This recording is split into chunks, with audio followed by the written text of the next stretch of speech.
Le signal Wolf fut un fort signal radio à bande étroite capté le 15 août 1977 par le radiotélescope TBJ de l'Université de l'État de l'Ohio.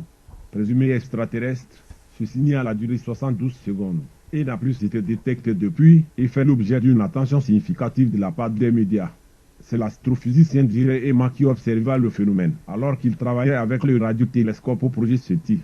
Stupéfié de voir à quel point le signal correspondait à la signature attendue d'un signal interstellaire dans l'antenne utilisée, Emma entoure au stylo le passage correspondant sur la sortie imprimée et a écrit le commentaire Wolf, exclamation de surprise ou d'admiration en anglais, dans la marge à côté.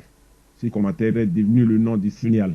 Chacune des 50 premières coulombes de la feuille montre les valeurs successives d'intensité reçues par le Big radiotélescope dans chaque canal DKHZ avec un intervalle de 12 secondes successives. Afin de conserver de l'espace sur la feuille, Bob Dixon et Jerry Emma ont décidé d'utiliser une méthode codée qui ne donnerait des résultats qu'en caractères alphanumériques pour chaque intensité.